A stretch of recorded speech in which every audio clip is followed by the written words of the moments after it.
I really don't want to play any game right now. I haven't felt like it for the past couple of days and haven't been feeling very energetic in general. So we're just going to go with a low vibe tier list, which makes me feel incredibly lazy, but I don't really care. We're talking about Saints Row. So I talked about Saints Row a long time ago. And specifically when this was coming out, and I felt that it wasn't going to be a good game. I bought it at launch, and I did play through it at launch, and I have still never gone back and just done anything with it. Like I finished the game, but man, it was mid. It was super mid, but. We'll get to my reasons why, but I love Saints Row as a whole. I love the Saints Row series. I think it has some of my favorite just turn brain off play mission gameplay that you can have in the first three games. And then there's a couple reasons to play the later ones, but we're gonna go in order.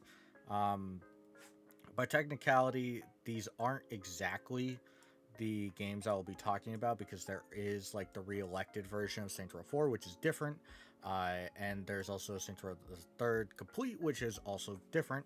But for the lack of anything, we're gonna just include DLC in it. At this point, DLC is usually paired with these anyway, along with Saints Row 2, hopefully, because there is sadly epilogue DLC. But let's talk about the first one. Also, we have like so many tiers for some reason. I mean, 5 is very unnecessary, but yeah, we're gonna talk about the first game, which I think is perfectly in the middle. If you didn't know about Saints Row before the third or fourth one, more than likely you just jumped in straight to 2 because one, it was easier to find at the time, and 2, it was not just a straight GTA clone. Saints Row has always had the shadow over it of being a GTA clone, and it's not hard to see why. Saints Row 1 is the most like it. I do think it's quite a funny game. It's of course the old like kind of we're badasses, we blah, blah, blah. Overall it's a little too macho for me to kind of laugh at some of the jokes a lot of the time now, but back then I did enjoy it a lot, so I'm not gonna hurt it on its humor. It's just not gonna be positive either. At the same time, there's no motorcycles in the game. A lot of the missions are quite difficult because of the limitations of the map specifically. The map is one of the worst things about Saints Row 1. You can lock yourself out of completing a mission and you just have to wait to fail, which is really, really frustrating. But overall, I do like the characters in this game. It sets up really well for Saints Row 2 and partly into 3. But Saints Row 1 really encapsulates this kind of, yes, we are a GTA clone because that's just kind of what we are, but it's enough of a difference to really matter. Also, going through the story actually changes stuff. It's not that you could change it as a player, but like you actually, it's not just like, oh, I'm gonna talk to this one guy and stuff happens and that's it. It's, oh, people die, and I do think it's important to set that here because while Grand Theft Auto does have a similar vein to it, it being that it was very, very new, besides GTA, to kind of do this, it was really cool to see characters die. And I understand people are going to be like, oh, but it's a clone. It makes sense. Yeah, but back then, even though it was a clone, not a lot of things were expected to transfer over. It's just, oh, the basic premise was the same. So, but stuff is going to be much more tied to video game industry at the time. Now, I do think Saints Row 1 is really hard to go back to and play, especially if you played any of the later ones. And even just nowadays, it is really, really aged. But I do think some of the missions in there are really, really catchy. I think some of the voice lines are something that I should go through and just dig up because they're funny as hell, and voice acting was on point. And above all, while I do want to actually put it lower for being kind of mid, I do think the showboatiness of Saints Row, the overall kind of gameplay structure being what it is really, really good. There's a couple missions that suck, but for the most part, a lot of them are fun, and the combat isn't terrible, which goes into Saints Row 2. Saints Row 2 happens to be my personal favorite, and I'll argue to death on this. Basically, all my problems I had with Saints Row 1 with bullshit missions, maybe the map, whatever I complained about are gone. The map has been redone, and they even have a in lore reason for it. The gangs, which I didn't really bring up in the first one, one of them is very memorable in the first game. Well, two of them technically, but one of them is only memorable one. Whereas in Saints Row 2, there are three very memorable gangs, and they kind of go into very very separate like areas than the first one, even though they're based on like the similar things of like drugs or like cars or whatever have you. And I happen to think Saints Row 2 does a great job with not only differing them, but making them matter to the player and actually having very cool set pieces for all of them. Like incredible. Also the activities, which I didn't even mention in the first one. That's one thing about Saints Row 1 that's always been good. The activities have been pretty spot on. Some of them are in the first one, but some of them are really, really standout, which goes in the second one, where I think everything is dialed up to 11 and it feels incredibly fun. One of them or two of them is incredibly frustrating, but I spent hours in just Demolition Derby having a blast. And above all, Saints Row 2 is one of the best games for just in general collecting a car and customizing it and being like, oh, I'm gonna store this in my garage, let's go do another one. It really has a lot of customization features. A lot of the cards are very different once you customize them, and there's a lot of ways to make money and have fun with it. The activities give you a lot of money, and while main missions do require that you do some outside activities to get the respect to go in, which is also in Saints Row 1, but it's kind of reduced down, where you're getting a lot more respect, you get a lot more bonuses if you do it correctly, and you're not going to be, oh, I need 7 respect points to be able to finish this whole entire gang lineup like there was in Saints Row 1. Yeah, you might need to stop and do one activity in Saints Row 2, but if you just go do all 8 of an activity, you can pretty much do enough respect to kind of get bonuses to then just kind of finish the game. Like, realistically, you don't need to do that many activities in Saints Row 2, which was really, really nice, even though they're really fun to do. The life insurance scam stuff, which is in 1, 2, and 3, I'm pretty sure, are, I don't remember, it's definitely in 3, but they are at its best in Saints Row 2, and I do think like everything about it is really stand out. There's a couple things that's a little weird. The combat is still very similar to Saints Row 1, which sometimes works, but melee has been overhauled. Your aiming is a lot better in this game. It's a lot smoother. Cars do not randomly blow up as much. Motorcycles are included along with flying vehicles, which if you played the game back in the day and pre-ordered it, or if you got a lucky copy that the code wasn't stolen, you could use the UFO, which was really, really cool. I don't know if it was actually code locked or if that was just the special code you had to input, but I had the UFO. Incredibly fun to go around and just do that. It was a great mess around game, and in fact, I would take this over GTA 4 any day. Certain times I could argue that this is much more my taste than GTA 5, though that's a hard one to beat. Which goes to Saints Row the Third. Honestly, because I want to use every single tier, we're gonna put this in A, I think. Yeah, we're gonna use every single tier, so it's fair. But Saints Row the Third is a classic. Not classic as in these two, but it's one of those things where if you were playing during the 360 era and you were an adult and you had a friend that would be like recommending you games, Saints Row the Third for a long time was always in that list because it's a nice fuck around co-op. It's also at the same time really, really good co-op. Whereas you could co-op in Saints Row 2, there's a lot of problems with it. There's the enemy AI can't handle it. You could desync. Like the co-op activities was really well done, but outside of that, it was really, really bad, which is kind of the only bad thing I have about Saints Row 2, which goes into Saints Row 3, which improved it to an extreme degree. You could do a lot of different things in co-op, and I happen to think it makes a very, very good game. I do think, though, the story is actually the weakest of the three that we're talked about so far. I don't really like it. I think a lot of the characters that are introduced are fine to a certain degree, but they're super stereotypes. Whereas, don't get me wrong, the first one and second one have stereotypes to an insane degree. Yes, this takes it and puts it on crack. The stereotypes are insane.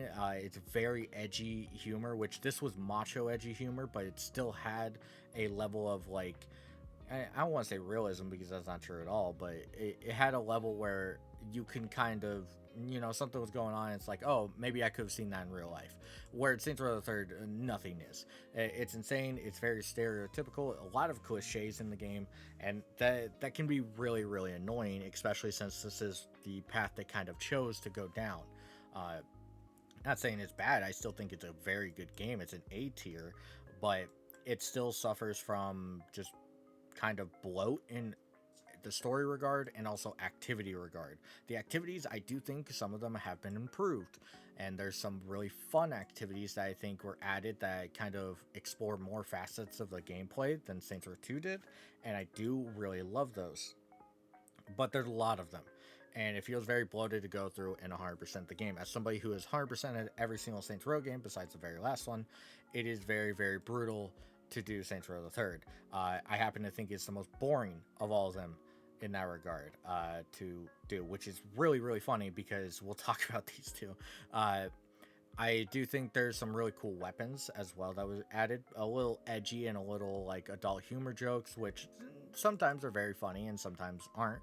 I did really like the complete edition of Saints Row the Third. Fixed a few of the issues. I do like upgrading weapons. I do like the bonuses you get from doing certain missions. I do happen to think that the missions sometimes are very pointless. Whereas the first game had bad mission design, just being the player gets punished for something very outside of their control. The second one had great mission design where I didn't really feel like that much space was wasted. Yeah, maybe a throwaway mission here or two, but usually it was surrounded by funny jokes, cool cutscenes, or whatever have you, and it built up to the next one. Saints Row the Third has probably, funnily enough, I think the highest amount of bloat missions, where there's a couple missions during certain gangs or certain whatever where you do something and it's like, oh yeah, we stuck it to him, and that's really it. There was no response by the enemy gang in the next mission or even in the same mission in a cutscene that really told you that they cared. And at least in Saints Row 2, when you did for example, a Brotherhood mission, I remember specifically, it seems almost like you're not really doing anything. And then you see the response being like, oh, they actually fucked with our gun shipments. And it's like, oh, okay, so I did do something. It wasn't just me sitting there doing some bloat mission. And Saints Row the Third has a huge problem with that. There's quite a few I can think of off the top of my head, specifically with the, I always forget the names, the stupid macho like wrestling or the luchador gang. I forget their names in Saints Row the Third. I always do, but there's a couple of those that I could not tell you what the mission accomplished at all. Felt very weak in that regard, but I do think this game is very solid. Co-op fixes a lot of problems, which honestly, if co-op didn't exist, it would probably be down here. It's better than Saints Row 1, but co-op needs to be there. Which goes to Saints Row 4. A lot of people used to hate on this game, and I used to hate on it a lot. I've 100% this game twice now, which I think this is a great fuck around game. It's overall very, very, I don't want to say like super expected, because like superpowers and a bunch of other stuff, but like if you see the humor and you see the overblown embellishment of the gameplay that from 2 to 3, you could see where 4 was coming from. This was on the wall a long time ago, and I happen to think that while 4 is still a good game, which I've grown up a lot since the old days, if I'm saying that, which old days is not that old of a game, but I do think the map is actually really solid for this exploration, but it's lazy because, as you know, it's pretty much a copy, and I do know this was intended to be a DLC for 3, which would have been really cool, but it kind of became its own thing, which is fine because I do think this story is okay. It brought back some characters, which I didn't even mention in 3. It kind of threw some characters around that didn't matter. The map changes in 3 also, like the map changed completely, like you're in a different city, and I think it's very forgettable. But 4 actually makes it matter a little bit because you're now here for the second game in a row, and it made you realize that Saints Row the Third's map is actually not that great for the game it's in, but it's really good for 4, with superpowers and with even just the weird shit that happens and how it sections off certain areas. The activities I think have been improved, though there's a couple that go with the superpowers, which sometimes they're a little frustrating, but I do think they're solid. I do think this is a fantastic game in co-op as well. The amount of collectibles is at first very irritating, but I'm gonna be brutally honest, it's not that bad. I think because they're so easy to see and so apparent, it's actually very, very fun. And overall, I do think Saints Row 4 is actually impressive how much it's grown on me. I used to put it here to even here at times. When I first played it, probably here. And then it grew on me into being a perfectly mid game into a good game. I do stand by Saints Row 4 is actually pretty solid. This goes into Get Out of Hell, which I actually do like. I love what they did with this. The superpowers are kind of changed up to fit into like a different motif and a different like setting. I do like the map has been changed, not radically, but enough to really kind of improve upon it. Yes, some maps are different, but there's actually some sections that are straight up copies of 3 and actually 2. But overall, the weapons are insane. The powers have been changed a lot, and I do actually think the flying in this game specifically, which I didn't really mention in here, the super speed and flying is really fun in 4, but I think the super speed is okay in here. It's the same thing, but the flying has been improved to give so much player feedback that I think it's actually the best thing about this game.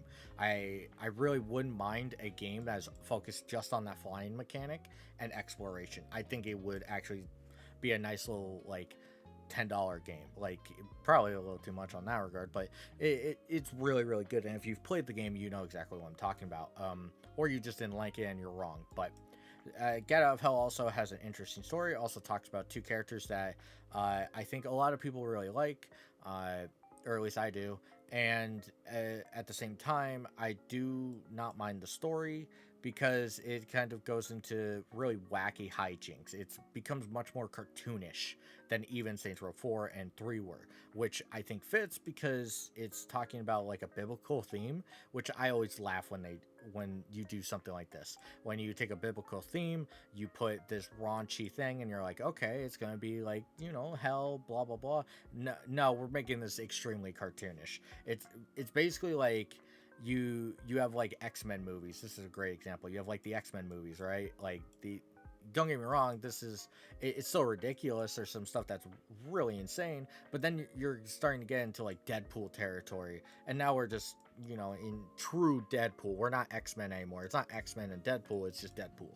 And I do love the transition that occurred for these 3 games specifically, but I do wish we could go back to 2 in that regard. Which, let's talk about the final game. Now, I said we were going to use every tier, and we are going to use every tier. This game just struggles. That's the best thing. Instead of being based on body count, you are now a health sponge everywhere. Trying to play on the hardest difficulty is just a waste of your time. Don't do it if you ever pick this game up. I don't think it's inherently an awful game. I just think it's bad. The activities are boring. The map is really boring. There's a couple sections of the map that are really like fun, I think, or like they intended to be fun, but I do think this game suffered from just not enough testing or enough people that actually were honest with the map design. Also, it has this thing that occurred, which a lot of people complained about. I don't really care for it. It became very political leaning, very not political leaning, but very like cultural leaning.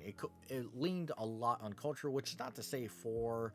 I don't know why just Get Out of Hell 4, 3, 2, or even 1 didn't, but is very, very apparent, and they try to shove it in your face constantly.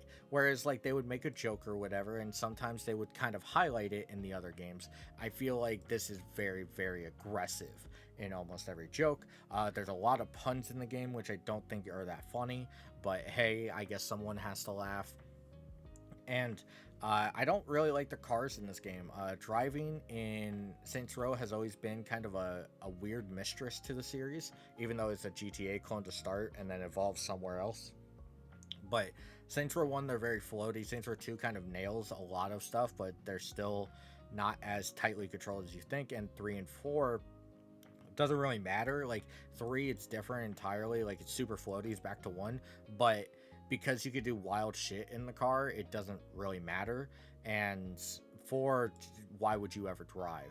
Like, why would you ever do that? And so car driving is completely different in this version of Saints Row, but as a reboot, it fails to even measure up to Saints Row 2, which had come out, what, 16 years ago? Or maybe it's actually less. I think it's like 14 or something, or even fails to measure up to Saints Row the Third, in my opinion. Which I don't really like the driving in there, but it works out for the game it's in. This driving doesn't work. It's not fun. I don't really like the races that are in the game. And I don't really like a lot of the challenges that involve cars because it's very boring. It's very standard, and there's nothing control wise that like makes it fit in the map that it's in. Some of the cars are insanely floaty to the point where you can't stay on the road, which you can't normally anyway, and some are super tightly controlled that you think you would be able to stay on the road, but you just hit something and they launch, and it's not very fun launching. It's, oh, I died launching. It's not like Saints Row 4 where you just live through everything. And so the reboot kind of fails in a lot of regards. The activities are very boring. They're very standard, and we've gone through enough games with a variety of different activities where you could have just stolen 1, 2, 3, 4, 5. There you go. There's 5 activities from each game. Throw them in there, and people would have been happy. But one of them they did take directly. Well, they changed it a bit, but they took directly from another game, and it's just not good. I don't really like a lot of the characters in Saints Row, the reboot, but I will say they're not that bad. A lot of people hated on the characters and kind of the stories, which the story's forgettable as fuck. But I do think the characters could have done well if the game was much more fun. Like, they're very forgettable because nothing really happens in the gameplay to match their like decentness as a character, if that makes sense. But they just didn't get room to grow, and it really sucks in that regard, and that's why it's in D. If I were to rank them in a number scale, probably like a 9 out of 10 for me personally. I understand it's actually not that for other people, but this is my ranking. Fuck you. Probably 8.5 if we're being honest. For me personally, probably like a 7.5 to an 8. I'd probably give this like a straight 6.5, and then this a 6. Then probably a 5 flat for Get Out of Hell, which goes into like a 4 out of 10 I could see the argument for even lower, but 4 out of 10, it's below average. It doesn't hurt me in my soul. I'm just disappointed that Saints Row is basically dead because of this. And if they do try and bring it back, it will be more like this, and that's just even more disappointing. So, above all, like, when it comes to the series, I do think Saints Row is one of my favorite series of all time, and if that kind of proves how harsh I am with games if I'm giving the best of one of my favorite series at 8.5, which cool, but it's one of my favorite series, and I hope it kind of returns to maybe like a different way, but with the way video game development is, how stuff is being closed all the time, I think it's basically a dead series, which is fair, but it's a game series that I kind of really wouldn't have minded a remaster of these games at some point. And hopefully maybe one day we'll get there. But yeah, that's my ranking. Didn't really want to play a video game, didn't want to talk about anything else. Kind of something I just picked up on, but yeah, tomorrow should be a proper video.